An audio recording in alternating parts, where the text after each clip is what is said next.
geopolítica espiritual. Documentos inéditos. Develado por el VM Príncipe Gurdjieff. Pastor Termus Gemelo Redentor. Mago Planetario Blanco. Tomo tercero. Big Bang de un Nuevo Mundo. Documentos auténticos de personalidades políticas. Nota al lector. Solo conociendo por dentro el intrincado mundo monárquico y político pudimos revelar al mundo que la conspiración controla vuestras vidas. Considero injusto que solo unos pocos tengan oportunidad de conseguir la dicha económica, social, familiar. Sin dinero no se puede comprar un departamento, una casa, porque la mayoría debe vivir endeudado, pagando hipotecas y préstamos para conseguir un auto, para pagar la universidad. Francamente considero necesario la rebelión y dar muerte a todos los poderosos magnates que cometen el delito de acaparar el dinero, alimentos y medicina, acaparar el robar al pueblo. Llamo a una sublevación mundial para dar muerte a todos los dueños de los medios comunicación, televisión, radio, prensa escrita, dueños de bancos, dueños de multinacionales, y toda curia romana, ortodoxa o quien sea se oponga, para la creación de un mundo libre de pobreza y deudas. Basta de engaños, luchen por la libertad mundial. Proemio Santi Apostoli Petrus et Paulus, de quorum potestate et autoritate confidimus, ipsi intercedant pro nobis ad dominum. Amén. Precibus et meritis beat Maris Semper Virginis, beati Mixlis Archangeli, beati Ioannis Baptistet Santorum Apostolorum Petri et Pauli et omnium Santorum Misereatur vestri omnipotens Deus et dimissis peccatis vestris omnibus, perducat vos Iesus Christus ad vitam aeternam. Amén. Indulgentiam, absolutionem et remissionem omnium peccatorum vestrorum, spatium veret fructuos penitenti, cor semper penitens et emendationem vit, gratiam et consolationem Sancti Spiritus et finalem perseverantiam in bonis operibus, tribua vobis omnipotens et misericords Dominus. Amén. Et benedictio Dei omnipotentis, Patris et Filii et Spiritus Sancti, descendad super vos et maneat semper. Amén. La proclamazione del Romano Pontefice eletto ordo rituum conclavis, acceti la tua elezione canonica. Molto vero capito. Il sommo pontefice indica il nome da lui escelto con le seguenti parole o con altre simili. Mi chiamerò il Cristo Redentore Gurdjieff, Jude extremedus iudicavit mundum pastor Ternus. Introducción. Por el ajuste en España, miles de estudiantes no pueden ir a la universidad en España. El curso universitario que acaba de comenzar presenta, un año más, los efectos de los recortes del gobierno. La falta de inversión hace que para muchos jóvenes el acceso a la universidad sea imposible. Cada vez menos inversión, tasas demasiado altas, número reducido de becas y reducción de la plantilla.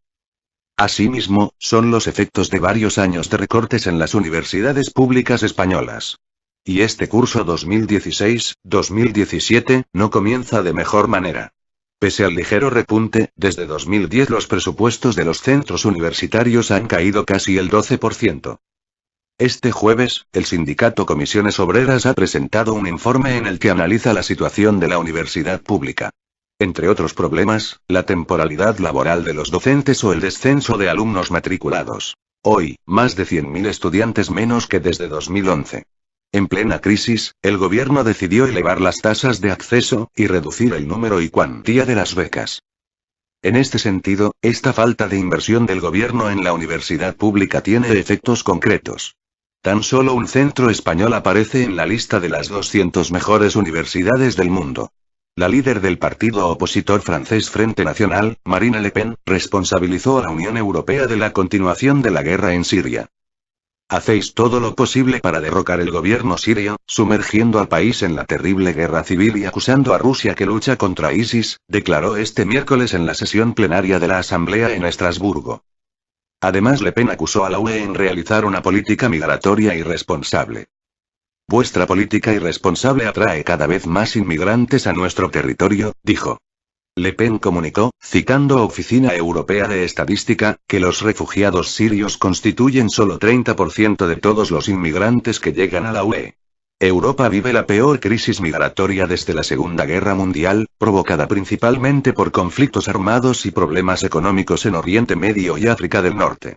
La Organización Internacional para las Migraciones cifra en más de 300.000 las llegadas de inmigrantes y refugiados por vía marítima a Europa desde principios de 2016.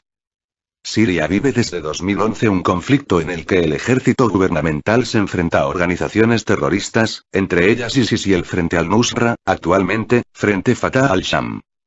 Desde su comienzo, la guerra en Siria provocó entre 300.000 y 400.000 muertos, según altos cargos de la ONU. Mujeres rumbo a Gaza. La intención es no parar hasta que este bloqueo ilegal se consiga romper. El pasado 27 de septiembre desde el puerto de Messina, en el sur de Italia, zarpó el velero Zaitona, cuya traducción significa oliva. Se trata de un velero solidario de la organización Rumbo a Gaza, con 14 mujeres adentro, que intentaron romper el cerco puesto por la armada israelí sobre las costas de Gaza. El viaje a estas mujeres de diferentes partes del mundo fue interrumpido porque la armada israelí lo asaltó el 5 de septiembre y llevó a todas las tripulantes, incluidas 2 periodistas de Al Jazeera, a Israel, donde fueron deportadas cada una a su país de origen. Bashar al-Assad. Siria está haciendo frente a una campaña de mentiras. El presidente sirio aseguró que los países occidentales no tienen seriedad para luchar contra el terrorismo en la región. El presidente de Siria, Bashar al-Assad, indicó este jueves que los gobiernos europeos siempre han estado siguiendo los pasos de Estados Unidos y no toman decisiones propias en el escenario político. Denunció que desde el inicio de la invasión de Irak en 2003, toda Europa está ausente del mapa político. Los gobiernos europeos y Estados Unidos no se atreven a seguir una vía política independiente. El mandatario ha marcado una gran diferencia entre los pueblos y los gobiernos europeos, destacando que los pueblos de Europa no son ni han sido enemigos del pueblo y del Estado sirio. Al-Assad reprochó que los medios occidentales intentan mostrar que el gobierno sirio está matando al pueblo y bombardeando a las escuelas y hospitales. Guerra de Vietnam. Peligro de la Guerra Fría. La Guerra de Vietnam comenzó en la década de 1960 con los combates de la guerrilla en Vietnam del Sur y continuó hasta que los últimos funcionarios civiles y militares salieron de Saigón en abril de 1975. Para los estadounidenses y los vietnamitas, la guerra fue costosa en términos morales, víctimas humanas, agresiones sexuales, enfermedades venéreas, destrucción de infraestructura, etc. Algunas consecuencias. Rivalidad de la Guerra Fría. Vietnam del Sur dependía de la ayuda económica y militar de Estados Unidos, mientras que Vietnam del Norte recibía ayuda de la Unión Soviética y China. Números de soldados. Más de 2,5 millones de estadounidenses sirvieron en Vietnam. 536.000 en 1968, el año de niveles máximos. En 1973, cuando Estados Unidos se retiró, las fuerzas de Vietnam del Sur eran alrededor de 700.000, mientras que las fuerzas de Vietnam del Norte sumaban cerca de 1 millón. Número de muertos. Más de 58.000 estadounidenses y al menos 1,1 millón de vietnamitas murieron. Otros países también sufrieron víctimas. Por ejemplo, fallecieron más de 4.000 soldados de Corea del Sur. Arma icónica. Ninguna otra arma está tan identificada con la guerra de Vietnam como la AK-47. Fue la principal arma del ejército de Vietnam del Norte y las guerrillas de Vietnam del Sur y se convirtió en el arma revolucionaria preferida en todo el mundo. Las tropas estadounidenses utilizaron principalmente el M14 y después el M16. Los rifles de asalto de Estados Unidos eran difíciles de manejar en las húmedas junglas de Vietnam. Legado controvertido. Vietnam ha pedido, sin éxito, compensación para las víctimas del agente naranja, un herbicida que Estados Unidos roció en Vietnam del Sur. División. Más de 1 millón de los llamados Boat People inmigrantes que viajaban en barco, huyeron de Vietnam del Sur entre 1975 y 1989. La mayoría se estableció en Estados Unidos. El problema del agua. La Tierra es un lugar húmedo y el 71% de su superficie está cubierta de agua. Los océanos ocupan el 96,5% de esa cifra. Pero el agua también existe en forma de vapor de agua en ríos y lagos, casquetes polares y glaciares, suelo y acuíferos, así como en los humanos. El agua nunca está inmóvil, ya que gracias al ciclo de abastecimiento de nuestro planeta, el agua se mueve constantemente de un lugar a otro en forma de nubes y precipitaciones. Si juntáramos ese 71% del agua que cubre la superficie de la Tierra y la colocáramos junto al planeta, se vería como una pelota de golf junto a un balón de básquetbol. Al lado quedaría otra esfera que representaría al agua dulce del planeta, como se ve en la ilustración. El volumen de la esfera de agua dentro y por encima de la Tierra es de unos 1,386 millones de kilómetros cúbicos, kilómetros 3, y el agua dulce de ese porcentaje representa unos 1,385 kilómetros de diámetro que existe en pantanos, ríos y lagos. La gran mayoría del agua en la superficie de la Tierra, más del 96%, es agua salina de los océanos. Los recursos de agua dulce, como el agua que cae de los cielos y se mueve en arroyos, ríos, lagos y aguas subterráneas, proporcionan a las personas el agua que necesitan cada día. A pesar de que solo se puede notar el agua en la superficie de la Tierra, hay mucha más agua dulce almacenada en el suelo que no está en forma líquida en la superficie. De hecho, una parte del agua que fluye proviene de la filtración de las aguas subterráneas en el lecho de los ríos. El agua de precipitación se filtra continuamente en el suelo para recargar los acuíferos, mientras que al mismo tiempo el agua en el subsuelo se recarga continuamente ríos, mediante la filtración. En los Estados Unidos en 2005, se utilizaron 328.000 millones de galones por día de agua de superficie y cerca de 82,6 mil millones de galones por día de aguas subterráneas. Aunque el agua superficial se utiliza más para abastecer de agua potable y para el riego de los cultivos, el agua subterránea es de vital importancia ya que no solo ayuda a mantener los ríos y lagos, sino que también proporciona agua para las personas en los lugares donde el agua es escasa, como en el desierto. Cada día, 1,170 kilómetros de agua se evapora o transpira a la atmósfera. Datos oficiales de World Soil Oceanographic Institution. Los científicos e investigadores en el tema del agua potable, y de los gobiernos del mundo ha sido el tema de la escasez del agua, y esto es porque los pronósticos y las tendencias actuales establecen que llegará el momento en el que el vital líquido se extinga para siempre de la faz de la Tierra, a menos que comencemos a crear conciencia del cuidado de este recurso y nos apoyemos también en los avances de la ciencia. Expertos concuerdan que actualmente contamos con algo así como 1.359 millones de kilómetros cúbicos de agua en el planeta, según los datos de la Institución US Geological Survey, o USGS, que se encarga de realizar las mediciones geológicas en los Estados Unidos. Y esto es porque alrededor del 72% de la superficie de la Tierra está cubierta por el agua. Sin embargo, debemos recordar que ese total de agua el 97% es agua salada y por tanto no es potable. Además tenemos que considerar que el 70% del agua dulce del mundo se encuentra atrapada en los casquetes polares, y que no conviene que estos casquetes se derritan, pues el agua terminaría en las mareas, salinizándose, y además se crearía un cambio climático demasiado extremo que no soportaríamos. Esto nos deja más o menos poco menos que el 30% del agua disponible en el mundo apta para el consumo humano, y países como Brasil, Rusia, Canadá, Indonesia, China y Colombia poseen el 50% de las reservas totales de agua dulce del mundo. Un tercio de la población humana del mundo vive en países sometidos a estrés de agua. Es decir, se sufre para conseguir el vital líquido. Algunas alternativas propuestas por los científicos para compensar la carencia de agua potable en el mundo consisten en crear procesos para potabilizar agua marina, extraer agua del subsuelo terrestre y aprovechar el agua pluvial, además de tratar las aguas residuales. Sin embargo, todos estos esfuerzos requieren además de la conciencia social, que implica que cada uno de nosotros, en su familia y su trabajo hagamos algo para evitar el desperdicio de agua en nuestros hogares. Por esto es indispensable que tú, junto a tu familia, emprendamos acciones para el ahorro y reciclaje del agua.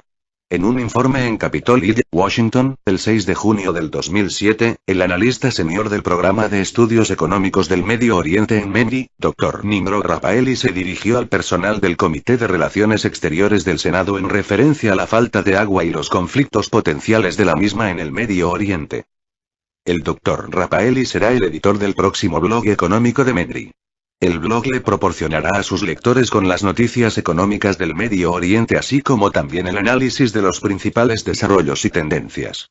Lo siguiente es el escrito que el Dr. Rafaeli presentó en la sesión informativa. Introducción. Esta sesión informativa comprende dos partes. La primera parte ofrece una introducción a la falta de agua en el Medio Oriente, la segunda parte se enfoca en tres áreas potenciales de conflicto. Primera parte. Escasez de agua en el Medio Oriente. Existen problemas comunes respecto a la escasez de agua en el Medio Oriente. El Medio Oriente es la región del mundo con mayor problema de agua. La mayoría de los países de la región no pueden reunir las actuales demandas de agua.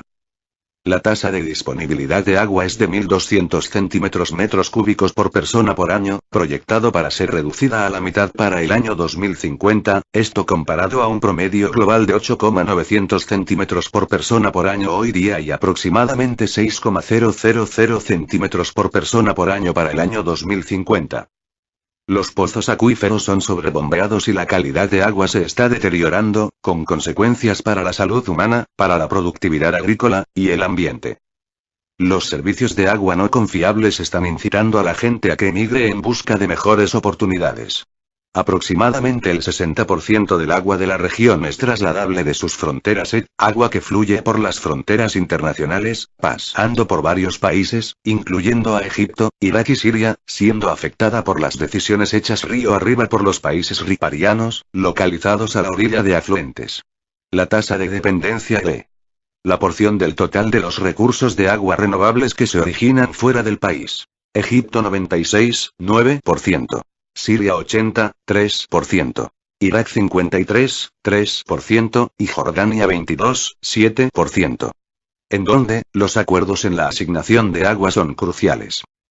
El Medio Oriente tiene el porcentaje más alto de retiro de recursos de agua renovable total, aproximadamente 75%. En un segundo lugar distante está Asia del Sur con 25% y el más bajo es América Latina y el Caribe con aproximadamente 2%. Agua, un bien básico estratégico. El agua, al igual que el petróleo, es un bien básico estratégico con un excedente en algunos países y un déficit en otros. También como el petróleo, el agua no es distribuida justamente.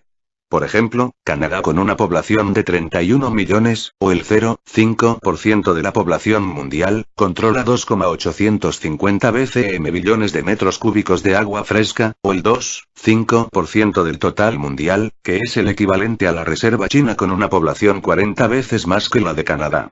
La venta o el traslado del excedente de agua de una manera sistemática y organizada, preferentemente bajo alguna clase de convención internacional, puede tornarse necesaria. Sin embargo, al contrario del petróleo, un traslado de agua ya sea en alta mar o por tierra no será una causa seria de contaminación. Vaciamiento de agua del subsuelo para reunir la creciente demanda. El agua del subsuelo, la fuente principal de agua en muchos países, está siendo extraída más allá de la tasa renovable de los recursos. En algunos casos, los gobiernos están taladrando en los recursos de agua subterránea fósil y, donde ésta sea factible, han comenzado la desalinización del proyecto de agua de mar, véase apéndice. La calidad del agua degradada reduce luego la disponibilidad de agua dulce conveniente para el uso doméstico y de la agricultura y aumenta el costo del tratamiento y reuso del agua. El costo medioambiental de la degradación del agua. El aumento de la contaminación del agua debido al tratamiento inadecuado es costoso en términos de salud pública, mortalidad del niño, enfermedades comunicables, la salinización de tierra agrícola y captura reducida de peces. Estos factores, según un estudio del Banco Mundial, son estimados entre el 0,5% del PIB en algunos países al más alto del 2,5% del PIB en otros países. Segunda parte. Potencial en las áreas de conflicto. En el Medio Oriente existen 3 áreas de conflicto potencial. A. La cuenca del río Nilo. B. La cuenca de los ríos Éufrates y Tigris. C. El río Jordán y el uso de los recursos de agua por los israelíes y palestinos. En el centro de la agenda del Medio Oriente referente al agua existen 4 extensas cuencas de río con nombres famosos durante milenios: el Nilo, el Éufrates y el Tigris, y el Jordán. Los 4 ríos proporcionan al Medio Oriente con la mayoría de su agua fresca. Las cuencas de río varían considerablemente una de otra. Sus problemas son distintos y por consiguiente requieren de soluciones y acercamientos diferentes. A. La cuenca del Nilo. El río Nilo es el río más largo del mundo. Desde su fuente principal, el lago Victoria en África Central Oriental, el Blanco Nilo fluye generalmente desde el norte a través de Uganda y hacia Sudán, donde se encuentra en Khartoum, con el Nilo Azul que se incrementa en las regiones montañosas etíopes. El Nilo cruza 4,169 millas desde África a su delta en Egipto en el mar Mediterráneo. El Nilo es compartido por 10 países: Burundi, la República Democrática del Congo, Egipto, Eritrea, Etiopía, Kenia, Ruanda, Sudán, Tanzania y Uganda, con una población combinada de aproximadamente 160-170 millones que viven dentro de los límites de la cuenca del Nilo. Está proyectado que más de 300 millones de personas vivirán allí en los próximos 25 años. El Acuerdo Hidráulico del Nilo, AN, de 1929. El Acuerdo Hidráulico del Nilo entre Gran Bretaña, representando sus colonias en África Oriental, y Egipto fue firmado en noviembre de 1929. El acuerdo asignó 48 billones de metros cúbicos de agua por año a Egipto como su derecho adquirido y 4 billones de metros cúbicos por año a Sudán. Estas asignaciones fueron luego aumentadas a 55, 5 BCM y 18 BCM, respectivamente a Egipto y Sudán de acuerdo con un acuerdo bilateral entre los dos países que permitió la construcción del dique Asuán. La presión de la población, las frecuentes aspiraciones, y la creciente salinidad de la tierra han intensificado las demandas de los países de la cuenca del Nilo para renegociar el acuerdo de 1929. Egipto hasta ahora se ha negado. Sin embargo, el acuerdo entre Egipto y Sudán de 1959, que incrementó las asignaciones de agua para sí mismos mientras ignoraba totalmente los intereses de los otros países riparianos como lo han hecho Tanzania, Kenia y Etiopía, en retrospectiva, debilitaron el argumento egipcio sobre la inviolabilidad de la agricultura y agua. Es casi inevitable que los países riparianos de la cuenca del Nilo tendrán que usar más el Nilo para proporcionar agua potable, y alimentar, a una población creciente. Egipto tendrá que conformarse renuentemente con menos agua de la que fue proporcionada por la AN. Por una razón, Egipto tendrá que reducir las pérdidas a través de un sistema de mejorado de irrigación. Según un estudio del Banco Mundial en el 2003, el 94,4% de la población económicamente activa de Egipto está comprometido con la agricultura, que ha consumido el 88% de los recursos de agua pero ha contribuido con solo el 14% del PIB. El informe sugiere que desde una perspectiva macroeconómica estrecha, la razón de justificar la asignación de agua a la agricultura por sobre los sectores industriales y otros es débil. Esto es bastante típico para el resto del Medio Oriente. El Dr. Khalid Abu Zeid, el director regional del Programa de Recursos Hidráulicos en el Centro para el Ambiente y Crecimiento de la Región Árabe Europea, estimó que la agricultura en el Medio Oriente utiliza el 86% de todos los recursos hidráulicos, dejando solo 14% para el consumo personal, la industria y los otros usos. Iniciativa de la Cuenca del Nilo. La Iniciativa de la Cuenca del Nilo, IN, es considerada una sociedad regional dentro del cual los países de la Cuenca del Nilo se han unido en una persecución común del desarrollo sustentable y manejo de las aguas del Nilo. Esta proporciona un esquema institucional para promover la cooperación construida sobre la fuerte propiedad ripariana y el propósito compartido y apoyado por la comunidad internacional. En evaluar la iniciativa, el Banco Mundial, el cual tomó un papel principal en reunir a la IRCI, comentó: las aguas de Nilo incluyen ambos el potencial para el conflicto y el potencial para la obtención de ganancia mutua. Las estrategias de desarrollo unilateral de agua en la cuenca podrían llevar a la seria degradación del sistema del río y podrían resultar en tensiones grandemente aumentadas entre los riparianos. Recíprocamente, el desarrollo cooperativo y el manejo de las aguas del Nilo de maneras sustentables podrían aumentar la totalidad de la afluencia del río y los beneficios económicos, generar oportunidades para una situación de obtener ganancias logro a logro que pueden ser compartidas por los riparianos. Las cuencas de los ríos Éufrates y Tigris. La tierra conocida hoy como Irak fue llamada en tiempos antiguos Mesopotamia o la tierra de los dos ríos, una referencia a los dos grandes ríos, el Éufrates y el Tigris, que han proporcionado a Irak con agua por siempre. Hoy el río Éufrates es compartido por Turquía, Siria e Irak, mientras el Tigris es compartido por Turquía e Irak. Existen nuevas fuentes de conflicto en el horizonte. Turquía está comprometida en un proyecto ambicioso conocido por su sigla turca, GAP. En algunos barrios árabes se le refiere a una derogación de Mashru al-Gab o el proyecto Selva. Bajo el GAP, Turquía planea construir 21 diques para el 2023, 13 diques sobre el Éufrates y 8 diques sobre el Tigris. Esta ha completado así 5 sobre el Éufrates y solo una sobre el Tigris. Este también planea desviar el agua a través de túneles al sudeste de Turquía, donde más de 2 millones de hectáreas de tierra serán irrigadas.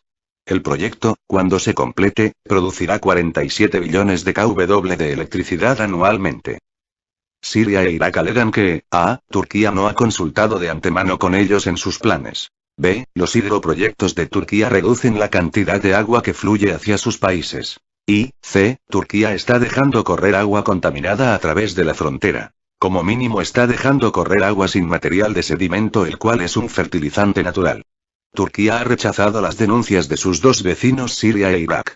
Ya en los años 50, el presidente de Turquía Süleyman Demirel declaró que ni Siria ni Irak pueden reclamar los ríos de Turquía más de lo que Ankara podría clamar su petróleo. Esto es un asunto de soberanía y los recursos de agua son los de Turquía, los recursos de petróleo son suyos. No decimos que compartimos sus recursos de crudo y ellos no pueden decir que comparten nuestros recursos hidráulicos. Este punto de vista ya no es obligatorio desde una perspectiva de la ley internacional. El artículo 7 de la Convención de la ONU de 1997 sobre la Convención de las Corrientes de Agua y los ríos Éufrates y Tigris estipula, los estados que atraviesan las corrientes de agua deben, en utilizar una corriente de agua internacional en sus territorios, tomar todas las medidas apropiadas para prevenir el causar un daño significativo a otros estados dentro de las corrientes de agua. El conflicto entre Irak y Turquía sobre el tema del agua es complicado por las actividades del levantamiento kurdo liderado por el PKK en la propia Turquía, y la inclinación del régimen turco en acusar a la región autónoma kurda al norte de Irak de darle refugio al PKK. Aparte del desacuerdo con Irak y Siria, el hecho que el proyecto masivo de Turquía está localizado en áreas fuertemente pobladas por minorías kurdas podría, en sí mismo, convertirse en otra fuente de conflicto. Irak también ha acusado a Siria de construir grandes proyectos hidráulicos sobre el Éufrates que han dañado extensamente los intereses de Irak en lo que se refiere a la cantidad y calidad de agua que fluye río abajo.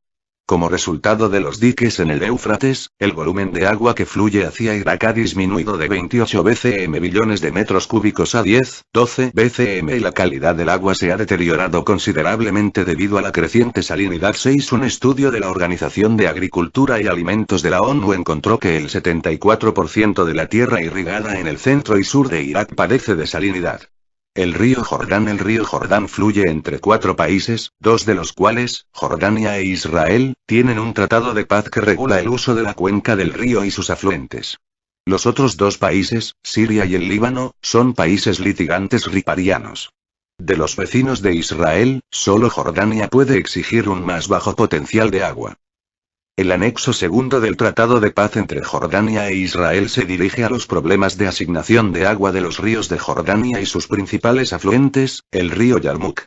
Bajo el artículo 3 del anexo, titulado Calidad de agua y protección, cada quien Jordania e Israel emprenden proteger, dentro de su propia jurisdicción, las aguas compartidas de los ríos Jordán y Yarmouk, y las aguas subterráneas de Araba, contra cualquier contaminación, daño o retiro no autorizado de asignaciones a cada uno.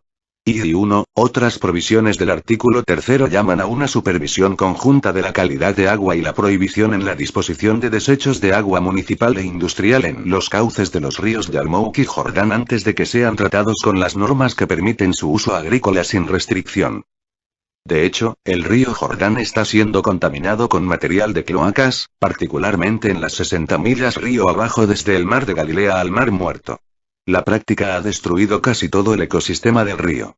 Rescatar el río podría tomar décadas. Israel y los palestinos. Los limitados recursos de la superficie han llevado a la extendida escasez de recursos de agua fresca, resultando en una fuerte confianza en las aguas subterráneas para varios usos. La contribución de agua de la superficie al equilibrio global de agua es limitada y marginal. En ninguna parte están los problemas de gobernación de agua tan rigurosamente demostrados como en los territorios palestinos ocupados. Según el informe de la ONU, los palestinos experimentan uno de los niveles más altos de escasez de agua en el mundo. Esta escasez es atribuida a la escasez física y a las políticas de gobierno. El informe estima que, en una base per cápita, la gente que vive en los territorios palestinos ocupados tienen acceso anualmente a 320 metros cúbicos de agua, uno de los niveles más bajos de disponibilidad de agua en el mundo y muy por debajo del umbral de escasez absoluta. La población israelí, que es casi el doble de la población palestina, usa 7 veces y media más de la cantidad de agua usada por los palestinos. La diferencia en el uso de agua tiene que ver con la política así como también con el estilo de vida, la tasa de población urbana y los niveles de desarrollo económico. Cualquier arreglo futuro entre Israel y los palestinos debe enfocarse en el problema del agua. El informe del PNUD recomienda el acuerdo de paz de 1994 entre Israel y Jordania como un modelo para Israel y los palestinos. El acuerdo le permite a Jordania guardar las aguas invernales en el lago Tiberías, lago Kinneret. Al mismo tiempo, le permite a Israel usar, en una base de arriendo, varios pozos en Jordania para irrigar la agricultura israelí. El informe también se refiere a una iniciativa regional para la cooperación regional. El Centro de Investigación para la Desalinización del Medio Oriente, basado en Muscat, Omán, ha estado promoviendo con éxito la investigación multilateral en técnicas de desalinización efectiva por más de una década. Su consejo tiene representantes de la Comisión Europea, los Estados Unidos, Israel, Jordania y la Autoridad Nacional Palestina. Soluciones: los países pueden reducir la tensión de agua importando cereales y granos y, de esta forma, el agua incluida en ellos. Declarado de una manera diferente, importando cereales los países ahorran agua, a menudo en cantidades sumamente pequeñas, ellos de lo contrario la usarían para producir sus propios cereales. Para producir los suyos con el uso de escasos recursos de agua, llevaría a muchos países a la equivalencia de bancarrota en agua. Colocando a la mejor práctica el principio de ventaja comparativa, los países pobres en agua deben confiar en el agua de los países ricos para proporcionarles con sus granos e incluso con su carne. El agua seguirá siendo uno de los problemas más volátiles en el Medio Oriente y la fuente de conflictos potencialmente serios. Los países ricos en petróleo han resuelto su falta de agua a través de la desalinización. Israel se está moviendo en esa dirección también.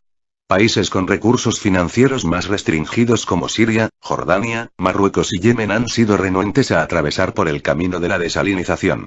El rápido crecimiento de la población y una tendencia hacia la urbanización elevará la falta de agua y exacerbará los potenciales conflictos políticos o militares. El agua es clave para la guerra o la paz. Las fronteras pueden ser redelineadas, los refugiados reubicados, las barreras comerciales pueden ser removidas y la agricultura reformada y hecha más eficiente. Pero al agua todavía se le exigirá satisfacer las necesidades básicas humanas. El crecimiento de la población y un cambio hacia la urbanización le prestará un mayor servicio a estas necesidades en el futuro. Comentario. Ningún país va a decir las cifras oficiales, pero nosotros que lo conocemos, sabemos que es totalmente grave. Quedan aproximadamente 8 años de agua en subsuelo de Medio Oriente y 35 años de agua en el mundo, teniendo en cuenta crecimiento poblacional.